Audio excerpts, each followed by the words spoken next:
Dia mengusirku tanpa alasan, mencampakkanku ke jalanan. Selama bertahun-tahun, aku hidup dengan bayang-bayang kebencian, hingga aku kembali sebagai orang yang punya segalanya. Namun, saat rahasia pengusiran itu terungkap, dunia kami berdua pun ikut hancur. Matahari sore merambat perlahan di ufuk barat, melempar cahaya jingga ke desa yang tenang. Di salah satu sudut gang sempit, bayangan seorang bocah kurus bernama Rizky terlihat begitu kecil di bawah tatapan tajam seorang wanita paruh baya. Namanya Bu Nur, ibu tiri Rizky. Sejak kehadiran wanita itu, hidup Rizky berubah 180 derajat. Keceriaan yang dulu ia miliki kini hanya tinggal kenangan, berganti dengan tekanan dan rasa terasing yang mendalam. Setiap hari, Rizky selalu merasa menjadi beban di rumahnya sendiri. Setiap langkah yang ia ambil, setiap napas yang ia hirup, terasa salah di mata Bu Nur. Anak tidak berguna. Kamu hanya bisa menghabiskan nasi di rumah ini. Seringkali kalimat itu meluncur dengan lancar dari bibir Bu Nur, menusuk hati Rizky yang masih belasan tahun. Ayahnya, Pak Harun, seorang buruh serabutan yang penurut, hanya bisa terdiam dan menunduk. Ia berada di posisi yang sulit. Di satu sisi ia menyayangi Rizky, putranya satu-satunya, namun di sisi lain ia takut pada Bu Nur yang dominan. Hari itu, suasana di rumah terasa lebih tegang dari biasanya. Sebuah piring pecah, jatuh dari tangan Rizky yang gemetar saat membantu Bu Nur membersihkan dapur. Suara pecahan itu memecah kesunyian, dan langsung disusul oleh suara Bu Nur yang membahana. "Rizky, lihat apa yang kamu lakukan. Dasar anak ceroboh." Bu Nur melipat kedua tangannya di depan dada. Matanya memancarkan amarah yang membara. "Maaf, Bu, aku tidak sengaja." Rizky memunguti pecahan piring dengan hati-hati. Air matanya sudah siap tumpah. "Tidak sengaja? Kamu itu sengaja. Kamu memang selalu menyusahkan. Pergi dari rumah ini. Aku tidak mau melihat wajahmu lagi," teriak Bu Nur. Suaranya mengundang beberapa tetangga untuk melongok dari balik jendela. Rizky terhenyak. Kata-kata itu terasa lebih menyakitkan dari pukulan apapun. Hatinya remuk. Ia menatap Bu Nur, lalu beralih menatap ayahnya, Pak Harun, yang hanya diam membisu di ambang pintu. Rizky melihat kekecewaan dan ketidakberdayaan di mata ayahnya.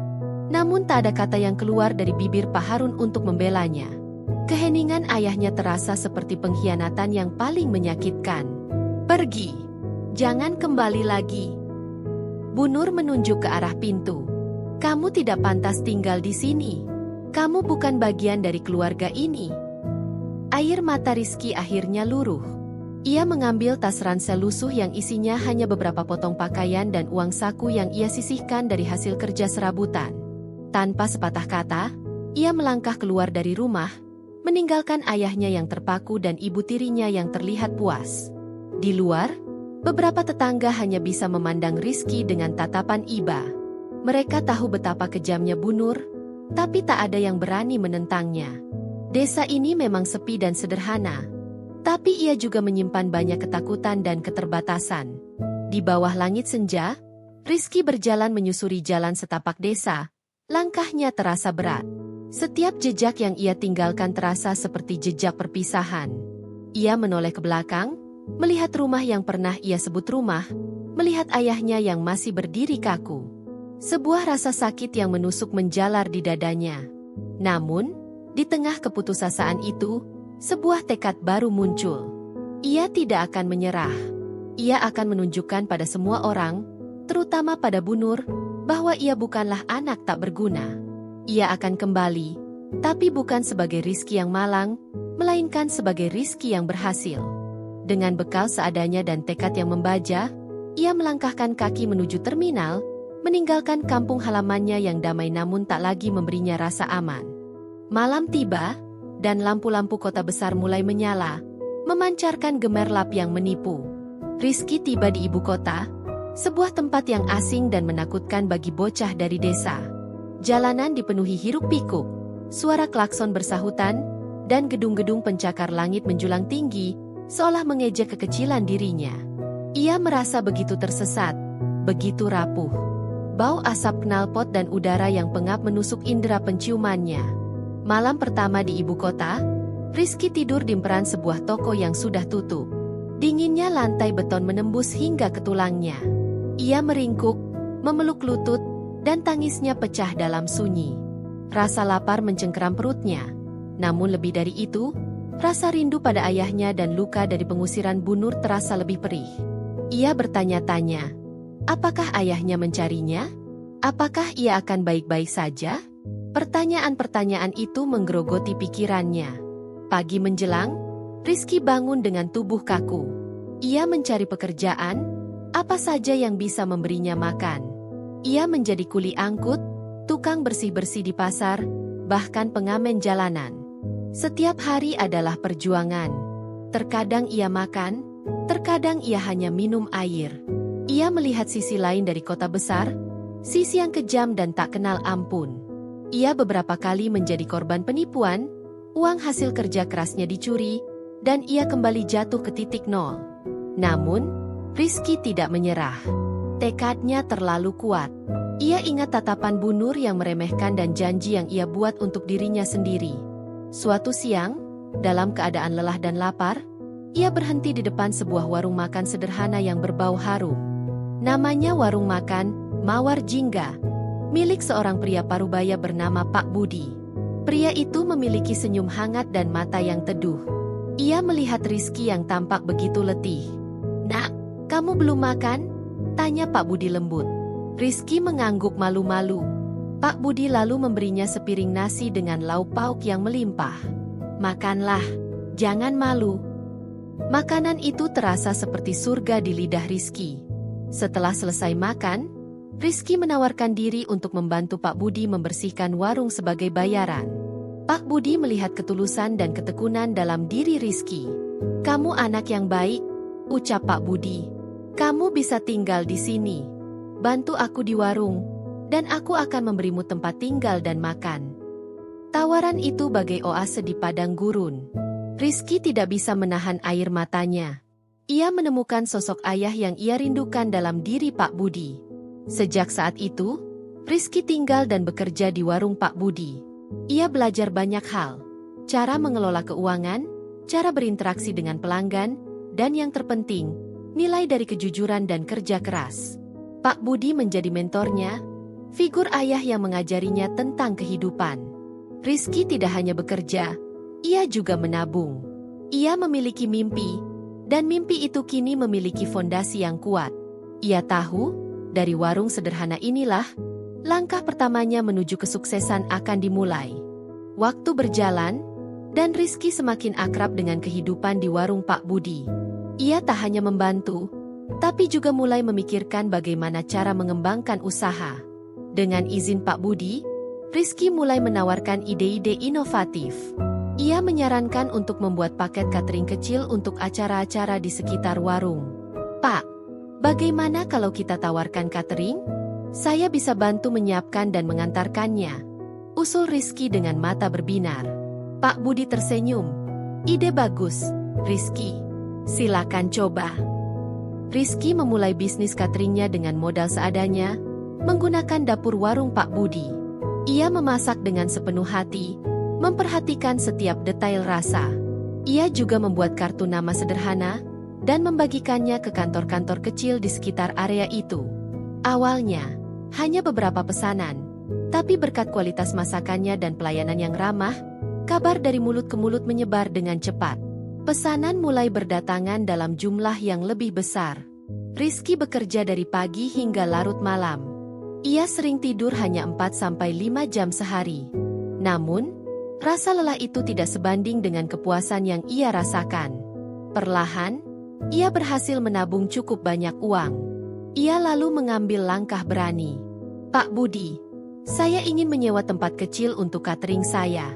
Saya rasa kita butuh ruang lebih besar," kata Rizky suatu hari. Pak Budi menepuk pundak Rizky dengan bangga. "Aku sudah menduga. Lakukan, Nak. Aku akan selalu mendukungmu." Rizky menyewa sebuah ruko kecil tak jauh dari warung Pak Budi. Ia mempekerjakan 2 orang karyawan pertamanya. Bisnis cateringnya diberi nama Catering Sejati.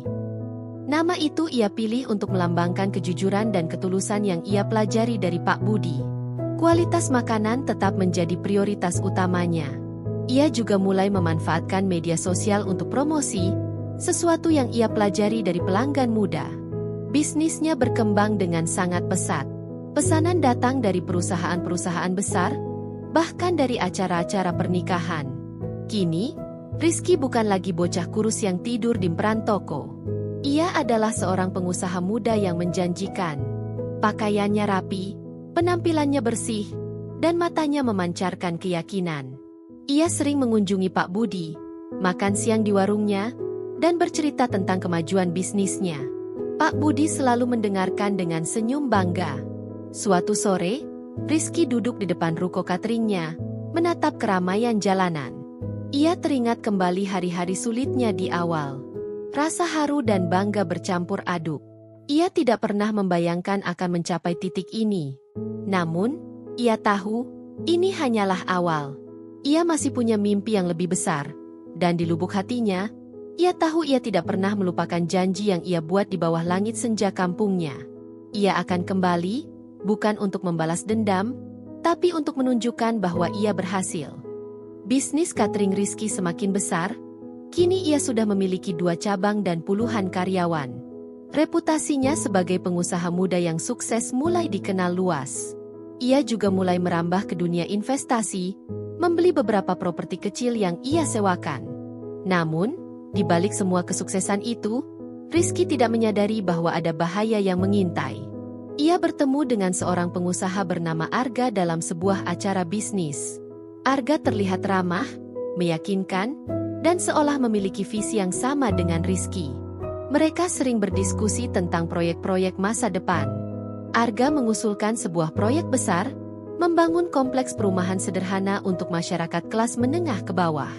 Rizky tertarik karena proyek itu sejalan dengan nilai-nilai sosial yang ia pegang. Ini bukan hanya bisnis, Rizky. Ini adalah cara kita membantu orang-orang, kata Arga, meyakinkan Rizky. Rizky yang selalu berhati-hati, kali ini merasa proyek itu benar-benar menjanjikan. Ia percaya pada Arga. Ia merasa Arga adalah sosok yang bisa ia percaya.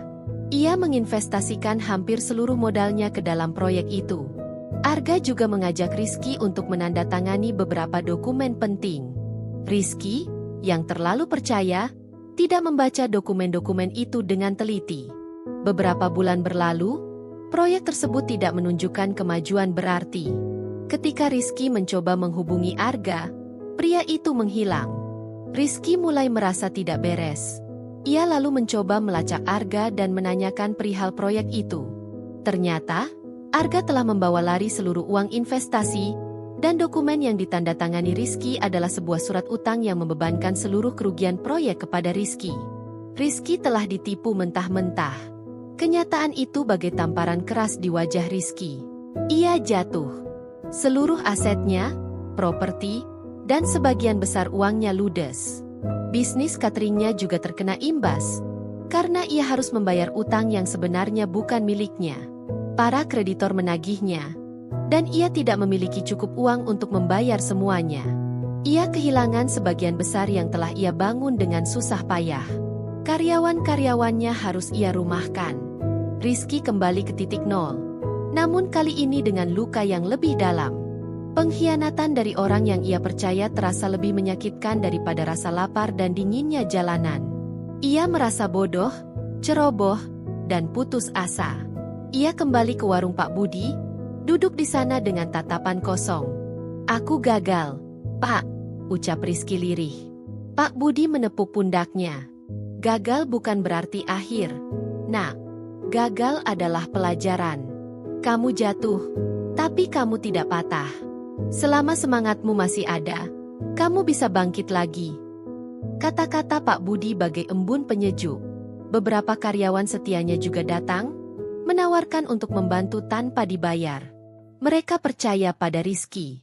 Dukungan dari Pak Budi dan para karyawannya membangkitkan kembali semangat Rizky. Ia menyadari, kekayaan yang sejati bukanlah materi, tapi orang-orang yang peduli. Dengan sisa uang yang ia miliki, ia mulai menyusun rencana baru. Ia belajar dari kesalahannya, ia tahu ia harus lebih berhati-hati. Kali ini, Ia akan membangun segalanya dari awal, dengan fondasi yang lebih kuat, dan dengan kebijaksanaan yang lebih matang. Jatuh bukan berarti menyerah. Kata-kata Pak Budi terus terngiang di telinga Rizky. Setelah menghadapi kenyataan pahit, Rizky membenahi diri. Ia tidak larut dalam kesedihan. Ia memulai kembali dengan visi yang lebih jelas dan strategi yang lebih matang. Kali ini, ia lebih berhati-hati dalam memilih mitra bisnis dan lebih teliti dalam setiap transaksi. Ia tidak lagi hanya mengandalkan insting, tapi juga perhitungan yang cermat. Dengan sisa modal yang ia miliki, Rizky tidak lagi fokus pada bisnis catering. Ia melihat peluang lain. Ia merambah ke dunia properti, tapi tidak dengan cara yang sama seperti sebelumnya. Ia membeli properti tua di lokasi strategis, merenovasinya, lalu menjual atau menyewakannya. Ia juga belajar banyak tentang investasi saham dan pasar modal. Kecerdasan bisnis Rizky memang luar biasa. Ia memiliki naluri yang kuat untuk melihat potensi. Ia juga menerapkan etos kerja yang keras dan disiplin. Pagi-pagi sekali ia sudah berada di lokasi proyek. Malam hari ia masih sibuk menganalisis data. Keberhasilannya menarik perhatian banyak investor, namun kali ini ia memilih dengan sangat selektif. Ia hanya bekerja sama dengan orang-orang yang memiliki reputasi baik dan terpercaya. Kurang dari 1 dekade, nama Rizky kembali meroket. Ia tidak hanya berhasil memulihkan kerugiannya, tapi juga melipat gandakan kekayaannya. Ia menjadi salah satu pengusaha properti dan investor termuda yang paling sukses. Ia memiliki banyak properti, saham di berbagai perusahaan terkemuka, dan bisnis lainnya. Ia tidak hanya kaya, ia kini seorang miliarder. Meski hidupnya sudah berubah, Rizky tetaplah sosok yang rendah hati. Ia masih sering mengunjungi Pak Budi, makan siang di warungnya, dan bercerita tentang perkembangan hidupnya. Ia juga sering menyumbangkan sebagian hartanya untuk panti asuhan dan kegiatan sosial lainnya. Kesuksesan tidak membuatnya lupa daratan, justru membuatnya lebih peka terhadap kesulitan orang lain. Namun, di tengah semua pencapaian itu, ada satu hal yang tak pernah hilang dari benaknya. Kampung halamannya, ayahnya, dan tentu saja, Bu Nur. Ia merasa sudah saatnya ia kembali. Ia ingin melihat seperti apa kampungnya sekarang. Ia ingin bertemu dengan ayahnya dan menyelesaikan masa lalunya dengan Bu Nur. Ia tahu, kepulangannya akan membawa banyak kejutan. Tapi, ia sudah siap. Ia tidak kembali untuk membalas dendam, melainkan untuk memberikan pelajaran berharga. Ia ingin menunjukkan bahwa pengusiran itu, yang dulu ia anggap sebagai akhir, ternyata adalah awal dari sebuah perjalanan panjang menuju kesuksesan. Sebuah mobil mewah berwarna hitam melaju perlahan memasuki desa yang tampak begitu familiar namun terasa asing. Pria di kursi belakang, Rizky, menatap sekeliling dengan hati yang berdebar. Jalanan desa masih sama, rumah-rumah masih sederhana, dan beberapa wajah yang ia kenal di masa lalu kini terlihat lebih tua. Ia sengaja memakai pakaian yang sederhana, agar tidak terlalu mencolok. Penampilannya yang bersahaja membuatnya tak ada yang mengenalinya sebagai Rizky, bocah yang diusir belasan tahun lalu. Di hadapan warga desa, Rizky memperkenalkan dirinya sebagai seorang pengusaha yang tertarik untuk berinvestasi di desa tersebut. "Saya ingin membantu mengembangkan potensi desa ini," katanya dengan senyum tulus. Berita tentang kedatangan seorang pengusaha sukses dengan cepat menyebar. Warga desa berkumpul, menyambutnya dengan antusias. Mereka melihatnya sebagai penyelamat, sosok yang akan membawa kemakmuran. Rizky meluangkan waktu untuk berinteraksi dengan mereka, mendengarkan keluh kesah dan harapan mereka. Ia menyembunyikan identitasnya, ingin melihat bagaimana mereka memperlakukannya tanpa mengetahui siapa dia sebenarnya. Ia bertemu dengan ayahnya, Pak Harun, di sebuah warung kopi. Pak Harun terlihat lebih tua, rambutnya sudah memutih, dan wajahnya dipenuhi kerutan. Rizky menatap ayahnya dari jauh, hatinya terasa sesak. Ia ingin sekali memeluknya, tapi ia menahan diri. Ia tidak ingin mengacaukan rencananya. Ia hanya menyapa Pak Harun dengan ramah, dan ayahnya membalas dengan senyum sopan, tanpa sedikit pun menyadari bahwa pria di depannya adalah putranya sendiri. Ia juga melihat Bu Nur.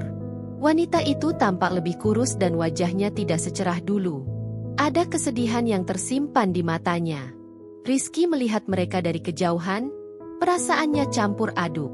Di satu sisi, ia merasa dendam yang dulu ia rasakan kini telah pudar, digantikan oleh rasa iba. Di sisi lain, ia masih ingin mendapatkan jawaban atas semua pertanyaan yang selama ini menghantui pikirannya. Kedatangan Rizky membawa banyak perbincangan. Para tetangga mulai bergosip tentang siapa sebenarnya pria misterius itu. Katanya dia sangat kaya, bisik seorang ibu. Mungkin dia mau membangun pabrik di sini, timpal yang lain. Tak ada yang menduga, pria yang mereka puja-puja itu adalah Rizky, bocah yang dulu mereka saksikan diusir dari rumahnya sendiri. Suatu hari, Rizky mengundang seluruh warga desa untuk berkumpul di balai desa. Ia mengumumkan rencananya untuk membangun beberapa fasilitas umum, termasuk sekolah dan pusat kesehatan. Warga desa bersorak gembira. Mereka melihatnya sebagai pahlawan. Rizky tersenyum tipis. Ia tahu, kejutan yang sesungguhnya belum tiba. Malam itu, balai desa dipenuhi oleh warga.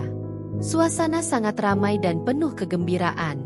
Pak Harun dan Bu Nur juga hadir, duduk di barisan depan. Mereka merasa terhormat diundang oleh pengusaha kaya itu.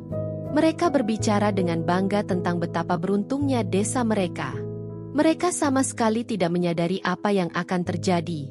Rizky berdiri di atas panggung, ia mengambil mikrofon dan memulai pidatonya. Terima kasih atas sambutan hangatnya. Saya merasa sangat tersentuh oleh kebaikan hati kalian semua, katanya dengan suara yang tenang. Ia berbicara tentang masa depannya, tentang rencananya untuk membangun desa. Setelah beberapa saat, ia menghentikan ucapannya. Suasana hening. Ia menatap kerumunan, lalu mengalihkan pandangannya ke arah Pak Harun dan Bu Nur. Tapi sebelum kita melangkah lebih jauh, ada sesuatu yang ingin saya sampaikan, katanya. Sebagian besar dari kalian mungkin tidak mengenali saya. Saya memang sudah sangat berubah. Nama saya adalah Rizky. Rizky, bocah yang diusir dari rumahnya belasan tahun lalu. Suasana balai desa langsung hening total. Warga desa saling pandang, mencoba mencerna ucapan Rizky. Beberapa dari mereka menatap Rizky dengan mata terbelalak, berusaha mencari jejak bocah kurus di wajah pria dewasa di depan mereka. Wajah Pak Harun dan Bu Nur pucat pasi. Tubuh mereka menegang. Mereka saling pandang dengan tatapan cemas, tidak percaya dengan apa yang mereka dengar. Bu Nur mencoba mengalihkan pandangan, tapi matanya tidak bisa berbohong. Saya kembali, bukan sebagai bocah yang kalian kenal, tapi sebagai Rizky yang berhasil. Lanjut Rizky, suaranya kini terdengar lebih tegas. Dan kesuksesan saya adalah buah dari pengusiran itu, Bu Nur. Warga desa mulai berbisik-bisik, menatap Bu Nur dengan tatapan mencemooh. Bu Nur menunduk, malu dan merasa terhina. Selama ini, saya bertanya-tanya, mengapa? Mengapa begitu mudahnya Anda mengusir saya? Tanya Rizky, matanya menatap tajam ke arah ibu tirinya. Apakah saya begitu tidak berharga di mata Anda? Saya bekerja keras, siang dan malam, hanya untuk membuktikan bahwa saya bukan anak tak berguna seperti yang Anda katakan. Air mata Rizky mengalir, bercampur dengan amarah dan luka yang masih tersisa. Dan sekarang, saya ingin menunjukkan, saya bisa berhasil tanpa Anda, Bu Nur. Tapi, saya juga kembali untuk memberikan pelajaran kepada kalian semua, bahwa kesuksesan bukan hanya milik orang-orang yang beruntung, tapi juga milik mereka yang berani berjuang. Lalu, Rizky mengumumkan rencananya. Saya akan membangun sekolah, pusat kesehatan, dan jalan raya di desa ini. Dan saya akan memberikan dana untuk Pak Harun dan Bu Nur, sebagai pelajaran. Bahwa kebaikan akan berbuah kebaikan, dan keburukan akan kembali kepada pelakunya. Warga desa menatap Rizky dengan penuh kekaguman. Mereka menganggap Rizky adalah sosok yang luar biasa, pahlawan yang datang untuk membalas dendam dengan cara yang elegan. Tapi di sisi lain, wajah Bu Nur sudah memerah, matanya berkaca-kaca. Hatinya hancur, bukan karena malu, tapi karena rasa bersalah yang menusuk. Bu Nur tidak bisa menahan dirinya lagi. Ia berdiri, matanya penuh dengan air mata.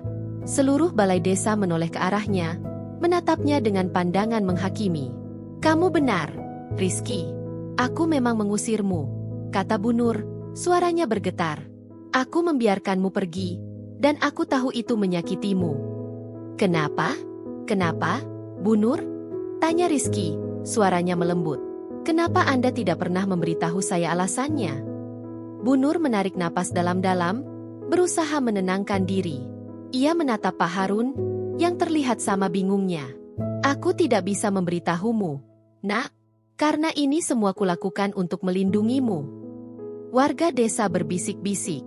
Melindungi? Melindungi dari apa? Kalian tidak tahu, lanjut Bu Nur, menatap kerumunan. Aku memiliki hutang besar. Ia lalu menceritakan semuanya. Bertahun-tahun yang lalu, Bu Nur terjerat hutang dengan rentenir berbahaya yang terkenal kejam.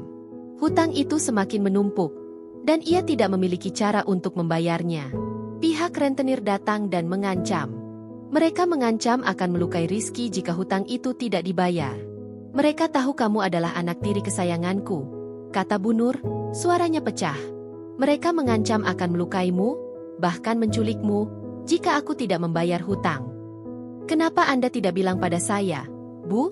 Tanya Rizky, matanya memerah. Bagaimana aku bisa bilang?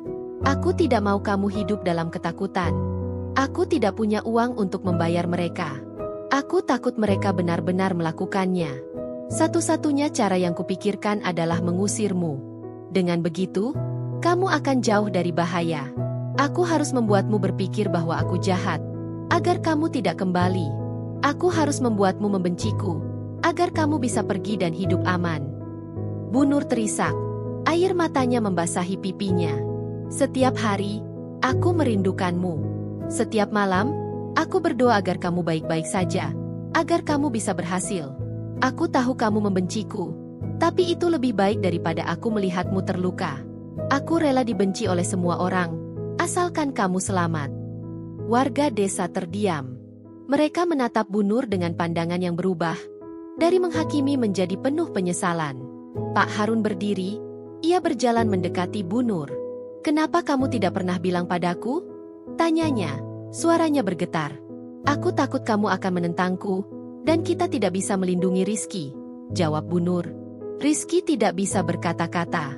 Hatinya yang dulu penuh dengan dendam, kini luluh. Ia merasa sangat bodoh, telah salah paham selama ini. Ia melihat Bu Nur, sosok wanita yang selama ini ia benci, kini terlihat begitu rapuh dan tulus. Ia melihat pengorbanan yang tak pernah ia duga.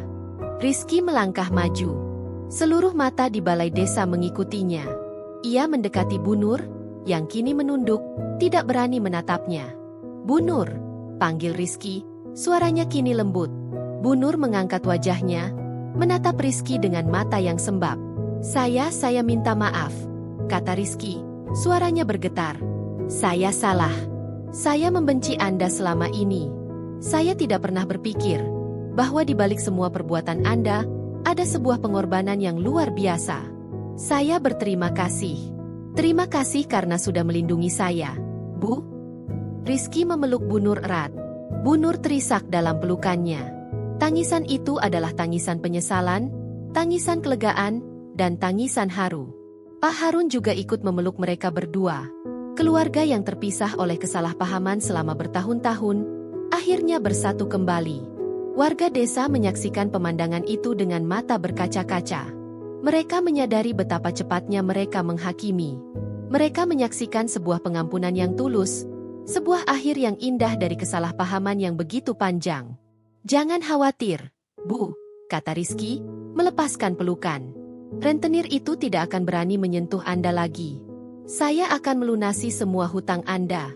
Dan kita akan membangun kembali keluarga kita. Bu Nur menggelengkan kepalanya.